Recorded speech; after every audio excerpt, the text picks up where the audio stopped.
Yo, it's your boy Johnny Geyser here, and we need to talk about what Onyx players are doing that you don't. Now, if you want to see more content like this or just be kind enough to throw me into that fire YouTube algorithm, go ahead and like, comment, and subscribe. It is greatly appreciated, just like your teammates will appreciate you after you do the first thing on this list, and that is understanding the map you're playing on. Now, there are multiple levels of this, but just starting out, focus on where your teammates are. You want to be keeping track of how many people are alive on each team, because if you're fighting a 2v4, you're going to want to reposition and play your life most of the time. While if you're on the better side and it's a 4v2, you can go ahead and put extra pressure on the enemy. Another thing to keep an eye on is where the enemy team is spawning in comparison to where your team is spawning. So this mostly comes with game experience, but a basic rule of thumb is that the enemy is more likely to spawn in an open area away from your team and near an objective that they currently hold, okay? And you also need to keep track of where the main objective is. Now, this can change depending on the game mode. In some maps, you might need to be able to make a concerted push to B or C, while in others, this can just be the oddball. You need to be communicating with your teammates to attack these objectives in every mode. Even Slayer, you should have the goal of controlling the power weapons, which goes into my next point.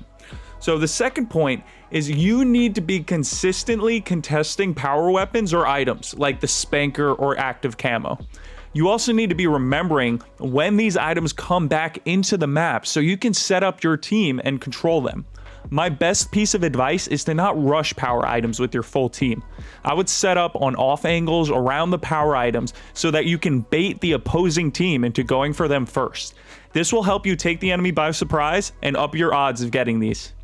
Third thing I see from gold to diamond players still struggle with is jiggle peeking and pre-firing. A jiggle peek is where you slightly move left or right around cover, exposing just a small sliver of your body while shooting at the enemy. So this is best utilized when you pre-fire certain power positions to put pressure on your enemy. This can also be useful for baiting the enemy team into pushing into you, not knowing that your whole team is around the corner ready for them. So pre-firing is also why you really shouldn't depend on your accuracy stat to tell you the whole truth about the match. The fourth tip to grind up to Onyx would be consistently pressuring your opponent. Never let the other team get comfortable. This does not mean you have to go solo pushing or over peeking, but if you utilize the jiggle peek, you can damage your enemies and sneak grenades into choke points to put the pressure on them without throwing your life. You might think this doesn't really apply in Slayer, but you need to hold angles in Slayer that cut off sections of the map.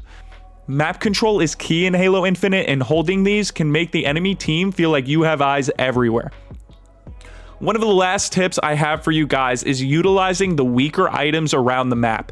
Drop shields, thrusters, and the grappling hook are amazing for multiple reasons. They can help you engage, disengage, and give you an advantage in most team fights.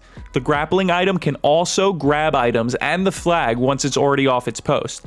There's way more to go into there, but I'll save that for another video. And lastly, you need to practice, and not just in quick play. In Halo Infinite, you need to be able to utilize the entire sandbox to get into these top ranks.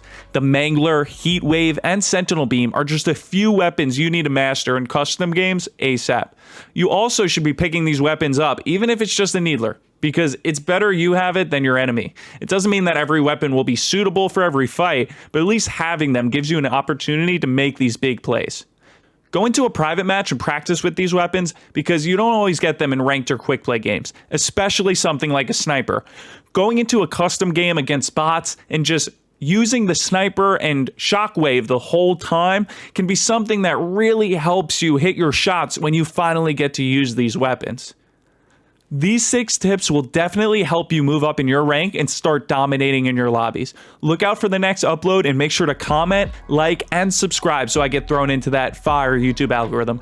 Thank you so much, homies. Peace.